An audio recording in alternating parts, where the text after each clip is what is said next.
Welcome back, and we're getting ready to move into our first conversation for today, where we find out more about the National Cultural Policy 2016 to 2026. And we have with us on set Director of the Institute of Social and Cultural Research from NICH, Nigel Encalada. Good morning and welcome. Morning, Marlene. Thanks for coming. So, Nigel, the culture policy was officially launched very recently, and you are in the phase where you're educating people as to what you hope to achieve with this new policy. Let's step back and talk a bit about how you put it together in the first place and who was involved in the process. Okay. The culture policy development started around 2012. We were asked, Dr. Morris from the Institute of Archaeology and myself, we were asked by the then president to pursue the development of a culture policy, since previous efforts had been made in the 1990s to develop a policy for Belize. And so what we did some research and we dug up what had been found. Yeah.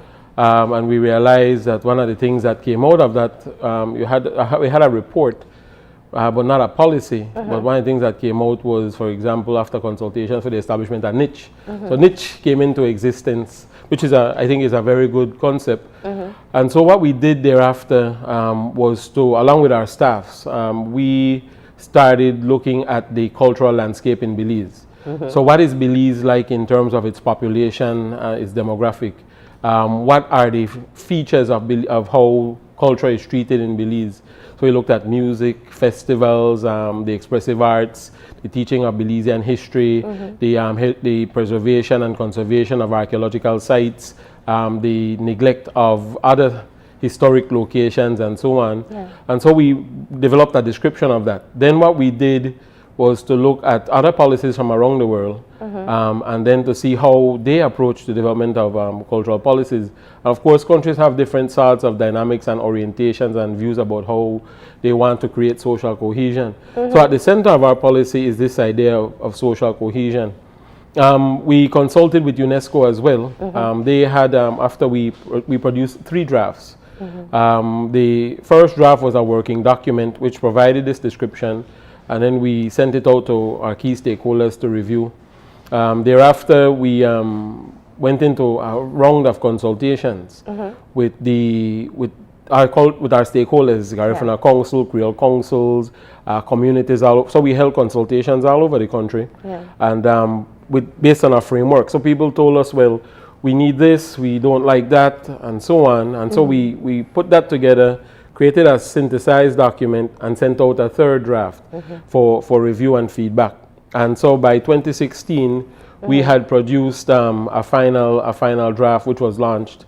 And now that's how it was developed. So it was from the ground up approach. So what we're doing now is that we're taking the policy back to the communities with the idea that, okay, this is what you told us, and this is what we have come up with. And at the center of it is a thing called the Belize Culture Model. Okay. Now, before we talk about that, when you say stakeholders, you're talking about different cultural groups and departments of NICH? Well, yes to both. We had to consult with the different directors and units to see what they were doing.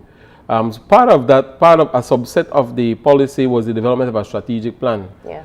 We had been working on a strategic plan previously for NICH. For NICH. Okay. But it did not include the development of, it did not include the cultural policy at the time. Yeah. So we had to gauge whether or not that strategic plan accurately reflected what the broader society was saying. Yeah. And when we say stakeholders too, you have individuals who are just activists who see culture as important, who try and teach their children to the language, for example. Yucatec language, which is endangered in Belize, as an example. You have people expressing interest and saying, you know what, I used to be ashamed to speak the Yucatec language. So there's even a component for language inside the cultural policy. But all of it comes out of this idea that Belize is a multicultural society. Absolutely. Now, you spoke, once you've developed a policy, obviously, this is going to be essentially your vision and your mission for the next 10 years. And when we talk about culture in Belize, it's almost a bit nebulous. When we say Belizean culture, and if I'm a girlfriend and I say Belizean culture, if I live in Sartaneja and I say Belizean culture, the elements of it are very different. That's my opinion. And I want to talk about how you seek to define what the Belizean culture is. Because if we're working towards a Belizean, a national cultural policy, we all have to be on the same page. Okay, good. So this idea of multiculturalism is a very deep idea. So you start out with a society that has lots of different people with different identities and ways of being and expressions and so on, speaking different languages. We have like a Creole language in common, for example. English is and the Creole is different in different parts of the country. That is true. That is very true. But it's a one language I find that people go back to when you can't communicate you speak different. That's the one. And people generally will understand each other, no? But so this idea of multiculturalism tells us then that if you have this dynamic where you have different people, then what is the approach toward ensuring that everyone has a space for expression and the confidence to express the aspects of their cultural being. And I'll tell you where that comes from in a very basic way. You'll find that so I give you the example of this lady. When I was younger, I didn't speak my Yucatec language. We were taught to speak Spanish because the Yucatec language is an inferior language. That's the message that's being sent. Now you have models that have been introduced in Belize, like what is called intercultural bilingual education. We have schools like Golise, Corazon Creek, Tomolkin that seek to integrate the indigenous language into the curriculum. So it starts simultaneously with English and so on. But there's a space where the language is being safeguarded and children are being encouraged to speak the language that they speak at home. So there's to dispel that psychological fear that what you were doing was wrong. Yes. And because that's a sort of colonial model, if you want to call it that. So that's just one example of how you treat a multicultural society. Another example would be, we have to develop mechanisms in education where you teach awareness and appreciation about each other's culture. Growing up in Belize City, for example, in the time that I did, it was sort of difficult it's always out district. You never really understand unless people come into the city, you're not exposed to what's going on in Punta Gorda or Corozal and so on. And you realize that people live distinctly different lives that have just as much value and actually add to the experience of being Belizeans. Well, in total, that is Belizean. So the idea is, from an education standpoint, you teach to become, as a teacher and as a person, you want to become a multicultural person yourself. So what that means in being involved and immersed in sharing in the cultures of other people, learning about how they live, you teaching about how you live, and that comes naturally through human interaction, and then also being able to respect, because there's in terms of multiculturalism, the first goal is tolerance. Right, where you say, well, tolerance is that's how you cook it, this is how we cook it, that's how you say it, this is how we say it. And then the highest level in multicultural education is respect. So where you come to the point where you recognize that everybody has value to contribute to the Belizean society, and that happens in many ways. So we give value to the men and women in Corozal and Orinjuak who are farmers and contribute to the agriculture sector. We realize that, hold on, that is a major contributor to how Belize develops. You have, on the other hand, artists musicians who find their expression through that mode. And so you say, okay, then we have to create a framework that allows musicians, that allows artists, that allows publishers, writers to be able to express themselves. And so what I described just now is what we call the Belize culture model. What we're saying is that if on one hand, if you can picture it, I think I have a slide which illustrates it. On one hand, you have the cultural agency's niche. ministries of government, because we even looked at the relationship between culture, youth, and sports, culture and technology, culture and the environment, how that impacts the environment, culture and education, right? Culture and development, culture and tourism. Culture has linkages in almost every sector of the economy, right? And so the Belize culture model says you have these agencies that are public agencies. We even include the Creole councils and so on because they provide the leadership. And so on the other side, if you can see the slide there, on the other side you have the artists, communities, writers, research as examples of individual stakeholders. We believe that what we found is that the cultural ideology and expression comes from that sector. Niche is not the ideology holder or the expressor. That lives in the communities. And so we said, okay, in this model, we want a dynamic interaction between the two, where the ideology and expression inform the policymakers, and that is where the strategic planning and the strategic action happens. So you choose key things that help to create the framework so that there is cultural expression and it creates what you call social cohesion. And we have added there, because a major component of the policy speaks to the development of the creative industries, what we call sustainable livelihoods. This is not to say, though, that everybody can make a living from culture. And this is something but there are opportunities there that we haven't tapped into fully as yet. Let me ask you, in putting together the policy, what type of assessment did you make in terms of what is currently being done and what is working and where you need to perhaps put a bit more energy or resources? Good. We realize that we need to put energies in terms of developing, creating a framework for individuals to be able to do what they do because of whatever God-given ability they have. So for example, developing the music sector, developing artists, getting Belizean history and Belizean studies into our schools. That was absent. So we assumed that these things were being taught in school. It's not. There's a curriculum. There's a chapter. There's a social studies curriculum for primary school, but it doesn't. It's just now, since September last year, it was revised to include history, for example. Now the Ministry of Education, along with Niche and other stakeholders, are working on a curriculum for Belizean studies for 4 years of secondary school, and I know the Ministry of Education will talk some more about that later on. But so you had to decide, okay, we're going to build the awareness first, because we don't even appreciate how beautiful and dynamic Belize is, right? And so that we want to generate the awareness first, and then with the awareness, then you move toward the development of the creative sectors. So the key things, for example, one, Belize has ratified the Convention for the Safeguarding of Intangible Cultural Heritage. That's a UNESCO convention. Niche is responsible to assist communities with safeguarding their cultural expressions. Why? Because cultures are endangered around the world. Because of things like tourism, because of government policies where they try and make everybody into one sort of soup. Right, where people are no longer distinguishable unto themselves, but part of this homogeneous society.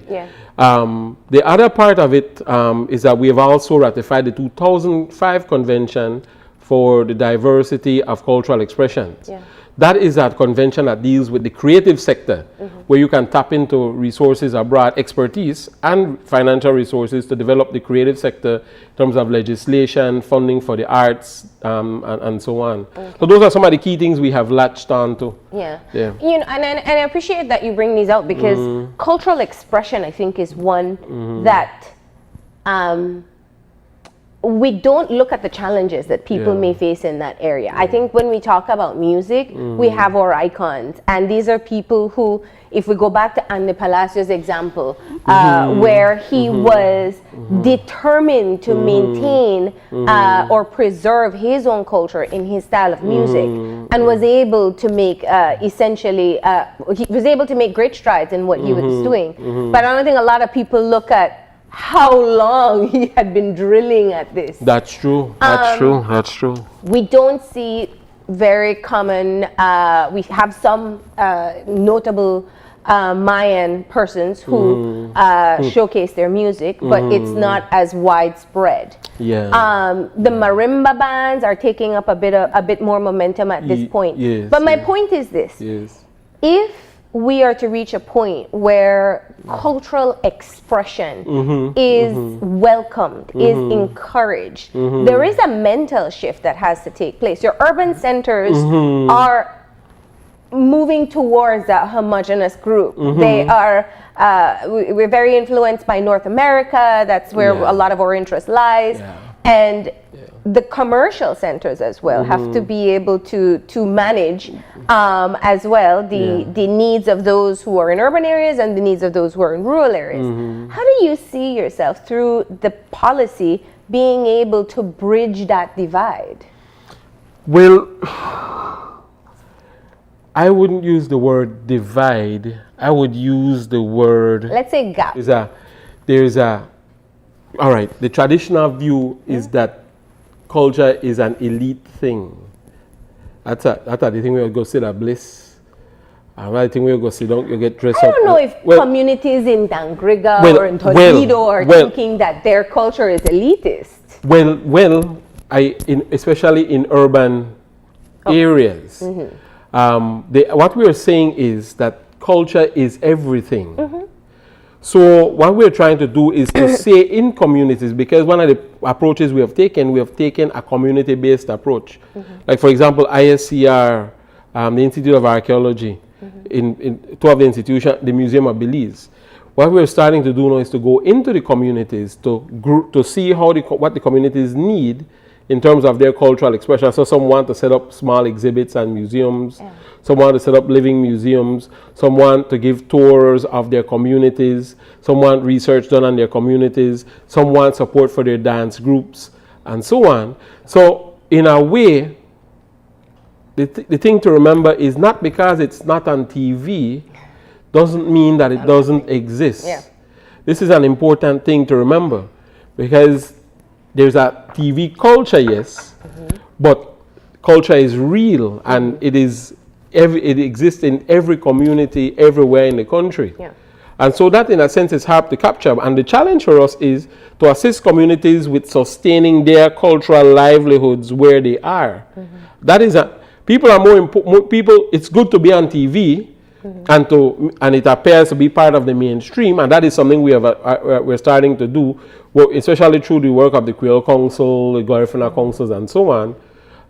We have a lot of cultural safeguarding initiatives, like to teach drumming. You see up north, you see several groups. They even formed recently a Mestizo Maya cultural organization in northern Belize. They're even playing the traditional Mayan ball game. Exactly. So the gap is becoming smaller and smaller, because people are becoming more confident where they are. And you see that Maya group now, every weekend they're at some festival, showcasing the Poktatok ball game. They travel across the border. And so those are just small examples. You have examples where communities organize for themselves language retrieval and teaching of the Yucatec language, where they link up with professors from Merida, and they come into Belize and they have courses for 2 weeks, 3 weeks, a month. So it's happening at the community level. Now, the problem, however, I think comes down to economics. The question of whether or not everybody can make a livelihood from culture. There are different degrees to which people can make a living from culture. You have those who will excel, and like, for example, through music. But a thing that is hindering the development of music in Belize is that Belizeans ourselves, we don't support our musicians. It's evidenced by, and we may be also guilty of it, it's evidenced by the fact that Belizeans will flock to the foreign artists, and not so much for the local artists. When the local artist makes their music, for example, we will pirate it. So there is no way under those circumstances that a local artist can make a living. I have it. You have it, Nigel. Give me that music now, and I give you a flash drive, and then you pass it off to somebody else, and four person to use this piece of music, and the person who made it doesn't make a dime. Right? So one of the frameworks in that area, for example, has to do with the Belize Society for Composers, Artists, and Publishers for royalties, so that to ensure that artists get royalties. Then you have to instill the idea that it is a craft. No matter what art form, it is a craft that you have to perfect. So not because you write a song and sing it means that it's going to be a top of the top chart and so on.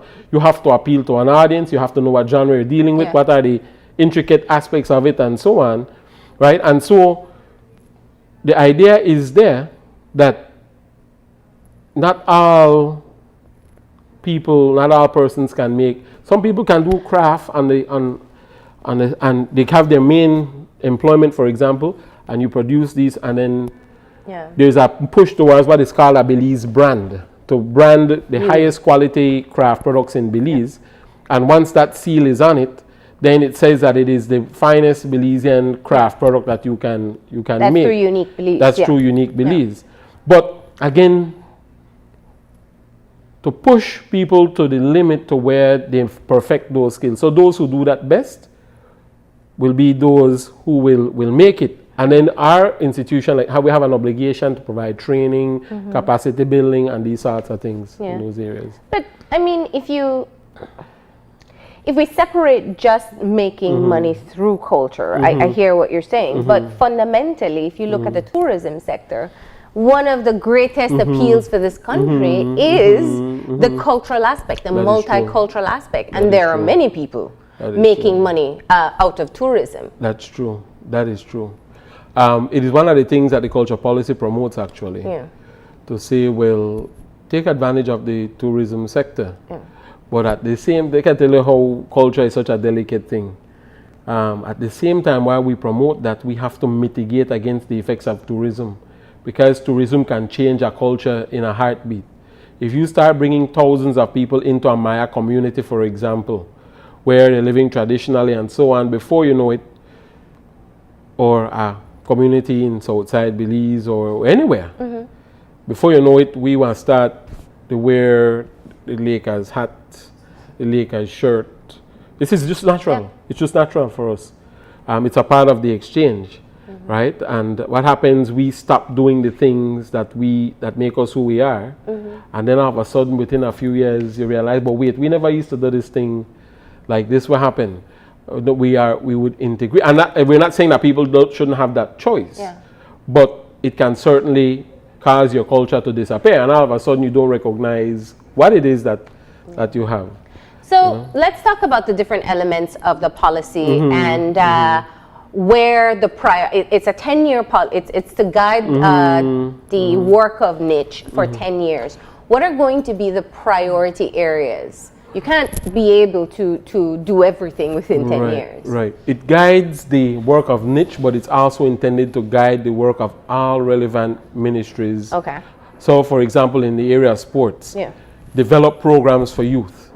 Because you have cultures of cricket, cultures of softball, cultures of all sorts of sport, basketball in Belize. Those are cultural expressions too. Because that's how young people are able to find a space for identity and say, why, I belong to this team or that team, and there's an opportunity to excel. So we say, okay, you start with those areas. You invest in youth. So the areas include investment in youth programs in both the arts, sports, technology. There is a move for a national museum in Belmopan. The establishment of a cultural development fund. The teaching of Belizean history and Belizean studies in our schools. National art programs. Programs where students are able to take advantage of technology.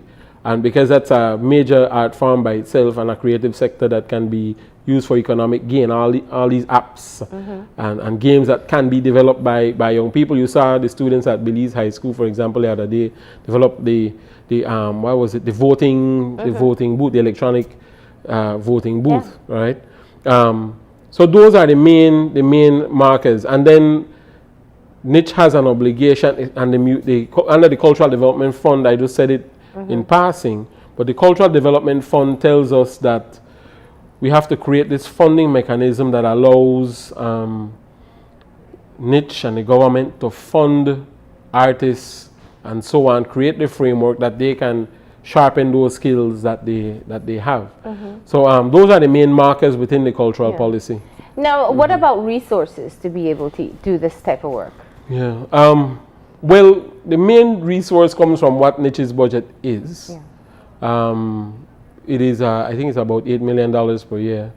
Most of it coming from the archaeological park fees. So the visitation to the archaeological sites sustain the cultural agenda and fund generally the cultural agenda in Belize. What we want to do cannot be paid for, however, by that sort of money. So institutions like the Institute of Archaeology, they get funding from other entities every year through foreign researchers and so on. ISCR, we are starting to tap into like UNESCO funding, for example, to assist communities with safeguarding their cultural practices.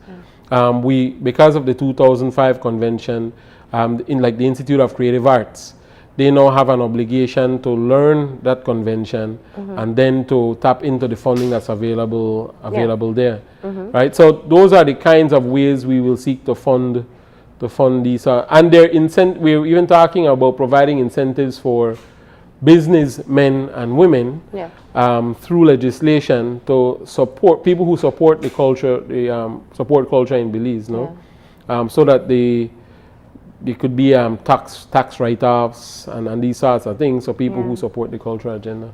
Now, one interesting component, as I've skimmed through your presentation, was looking at traditional medicine. And we don't talk about traditional medicine very much, but it's still an important element for people. I mean, we had a conversation last week about moringa and about fever grass and about how long turmeric for the East Indian communities, for example, and has been a long time, has been something they've been using for a long time that's just become more mainstream. What kind of investment and research even will go into this? Well, one of the things we did leading up to the development of the policies, that we had a couple sessions with traditional healers and practitioners in Belize. And one of the things they're talking about is forming an organization where they can promote that aspect of Belizean cultural lifestyle. However, there are two schools of thought in that group. There's a school of thought which says that we need to do the research, so see if our plants can be developed into pharmaceutical products that can be used and marketed. That's one school of thought. So we have a big task ahead of us with the Ministry of Health to do research in Belize and to see if that is something that's feasible and viable. The other side of it is that there's a school of thought which says that traditional medicine doesn't work if it's produced and marketed in a tablet form. There's a school of thought which says that there's a spiritual component that goes with traditional medicine. It has to be infused in oil and with an incense but it goes even further than that. And by a healer themselves. Yes, by a healer, and because the people who pray, people who use the spirit, for example, and their beliefs to heal others. And so they're saying you can't. Some say you can't charge for that. Others are saying yes, we should take advantage of that. And so we have to try and seek a balance. But what we envision. But it was something that came up from your stakeholders' consultation. Oh yes. So we're saying, okay, in the policy, so we have to do research, on this, to see what the properties of these things are, to see what benefits have been derived, precise benefits have been derived from it in the past because of consistent use. And then to see how, if we can set up a dual, and this is the experiment that we're going to see, we want to see happen, but based on research, to see if traditional medicine can be placed as an alternative to the mainstream conventional medicine. So we get to the point where doctor says you have this medication that you can take, but alternately you can try and see if this type of massage will work, or this kind of therapy will work. That's hard. So and there are models in the region for that already. And that's an interesting point. We had Beltrade on a couple of weeks ago talking about trying to develop a Mayan massage model. Yes. And there were people who were very critical of it. And I wanted to touch on that because when you talk about taking something traditional and converting it into mainstream, not everybody is comfortable with that idea. Yes, ma'am. So what is your response to that? Is this, if you're talking preservation of culture, preservation by definition means you're leaving it as is. Not quite. So we got that two words, preservation and safeguarding. Preservation, we use it in culture to refer to the tangible things. Yeah. Like archaeological sites, buildings, and so on. Trying to make it look like how it used to look or what its main features are. Safeguarding is the word that we use for the intangible side. Right? Safeguarding is you take care of it, you nurture it. Yes, culture will, because culture changes over time. So we expect that. But what we don't want to happen is that the thing becomes, is that a reflection of its former self? You know, it's like you tear down this building and you put it, and that's not the Channel 5 building, that's what we mean by. So there are two terms that we use. Now, I understand fully well, and there are several dynamics to that, because I know some of, like in that case, I know some of the stakeholders in that particular scenario. You have Maya healers themselves, and I described that conflict earlier, who say that, you know what, to present it in that format, so that is not Maya. You're just using the name Maya. Or if you use elements of it, like we spoke about copal candles or incense or because these are very important elements of what the Maya culture would integrate. But not the whole thing itself. A full experience. Right. And some people have a hard time saying that we'll market it that way. And that is the conflict that occurs in culture too.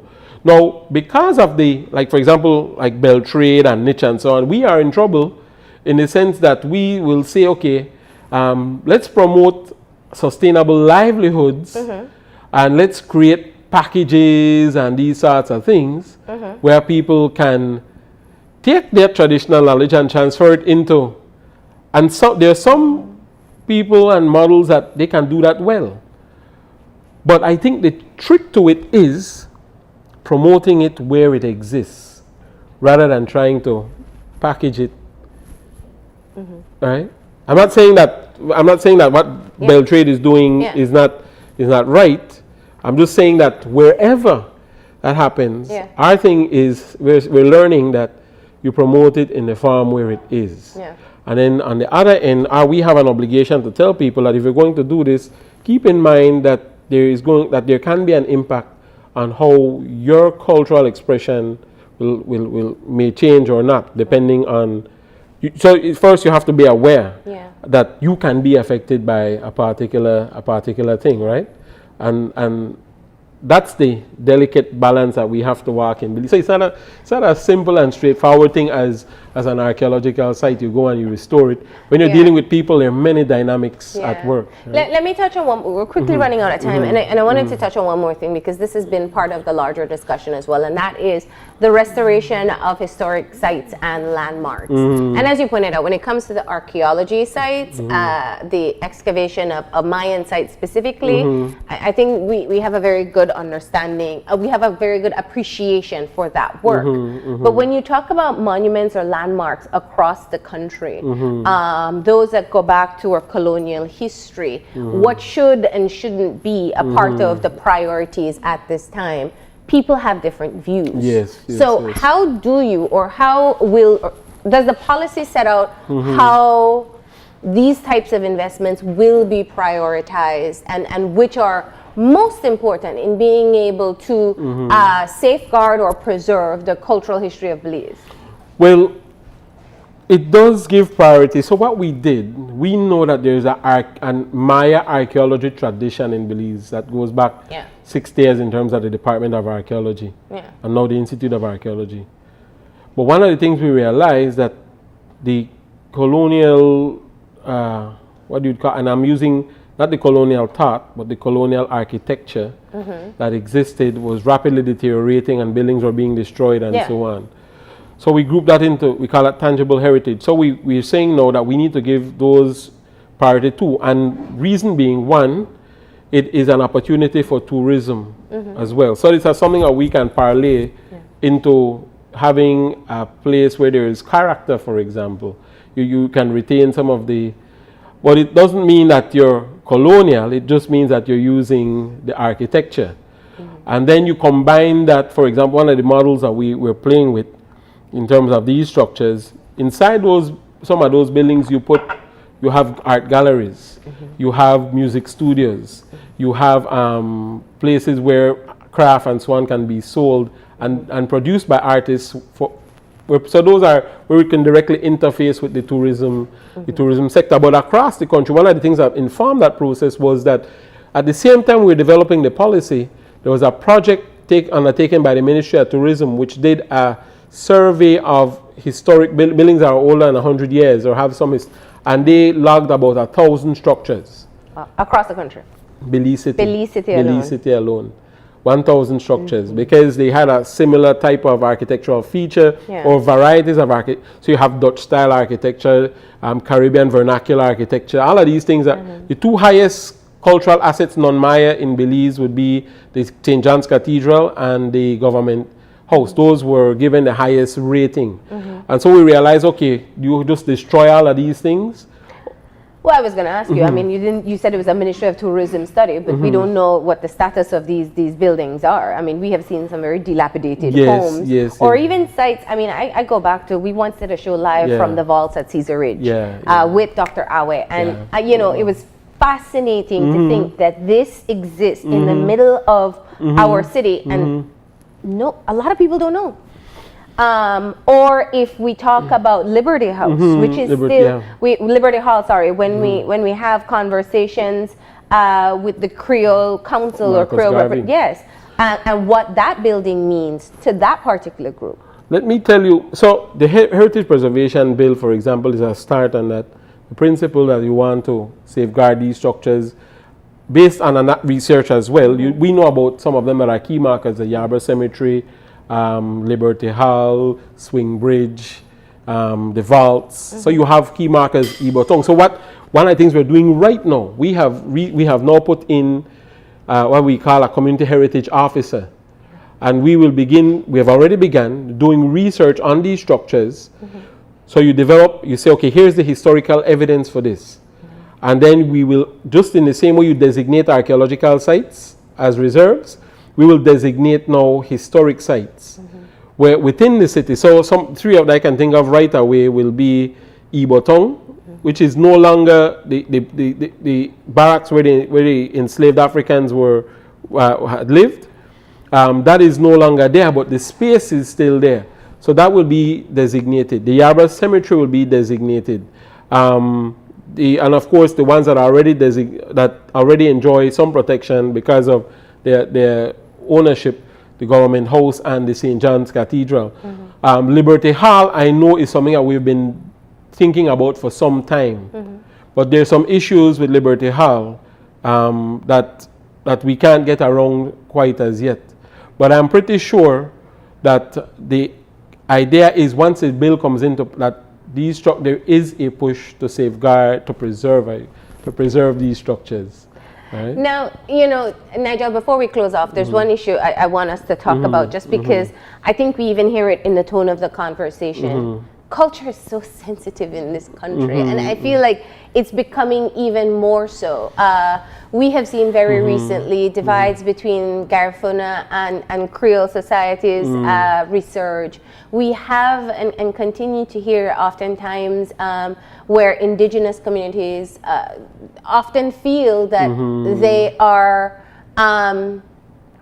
not given the same attention as others. So there is a cultural divide, and I think we really try very hard to say that there isn't. Yes. But and I say it all the time on the show, let's look at ourselves in the mirror and be honest, and then fix what needs to be fixed. Yes, indeed. How does this cultural policy work on being able to have all Belizeans accept, acknowledge, and respect that we are a multicultural society, and that does mean that people are allowed to identify as their own particular culture and be given the rights that come along with it? Well, the cultural policy lays out in the very beginning what is called a cultural bill of rights. And one of the things that it says in there is that a right to expression, to cultural expression, and at the very bottom, a right to be able to resolve cultural grievances.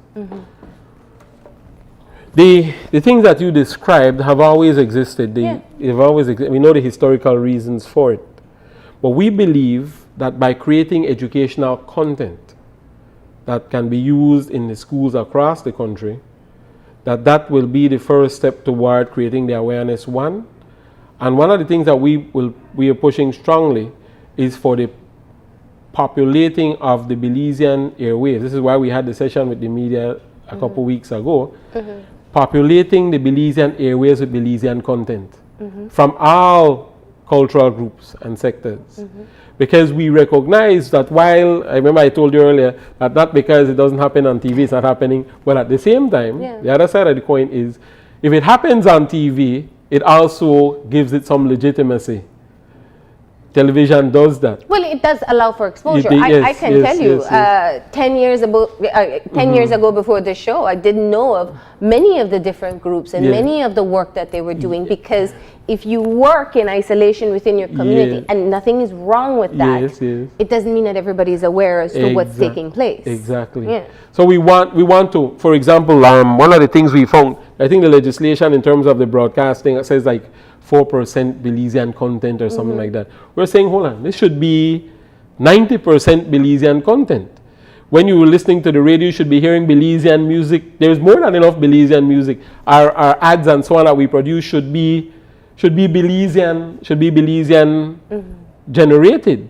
The programs, the documentaries, and this is where we have a commitment too. You have to produce those so that they're Belizean, so that we're learning constantly about ourselves. And that is how the policy seeks to address that. Because inevitably, we have a role to create this space collectively where everyone can interact in that space. And to get away from this urban, rural thing, or from this out district, until enough I believe from out district, right? That's get rid of that sort of thinking, right? So it's not an easy thing, but I think it starts with education and awareness. There's a thing, however, in multicultural societies, there's a thing called critical race theory. They said that conflict is going to exist in multicultural societies. And there are degrees of conflict. You have degrees that range from ethnic cleansing to subtle acts of discrimination and these sorts of things, right? So you have a range. But what the awareness helps to deal with that sort of thing. And it's easier, like in an urban setting where people intermarry and so on, that helps to deal with that issue to some degree. But on a national level, the media plays an important role, because we listen to radio, we watch TV. Everybody around home for Channel 5 News. Yeah, and KTV. And KTV. And you notice what happens there too. People come from all over the country, and you see different cultural expressions right on that stage, you know. So this is what we mean. Programming, that's a very good example actually. Programming like that is what helps to create to restore balance then, if you want to call it that. So we're completely out of time. We're getting a queue over here, but I wanted to ask, if people are interested in finding out more about the policy, do you have it accessible online that somebody can see for themselves? Yes, we will. I think it's already on the niche website. Okay. We will look into putting on, we have a informational video. Okay. We will put on our Facebook page. We will embark in earnest in the next week and a half on the community visits. Okay. So we will distribute the culture policy itself. We've already done a round of distributions of it, but we want, over a period of 3-4 years, for every stakeholder to have one, and to recognize that it's not, the culture is not only a niche function. It's it's a me function as well, because the culture lives with you and me and so on, no? And so, well, thank you for coming in and really just giving us, it can only be a general description of what's in the policy, because it is very detailed. And we encourage people to be able to read it for themselves and understand what the hope is in terms of this 10-year plan. Thank you, Marlene. We're going to go ahead and take a break, and when we come back, we'll be talking to representatives of the Department of Youth Services about their upcoming World Youth Conference. So stay tuned.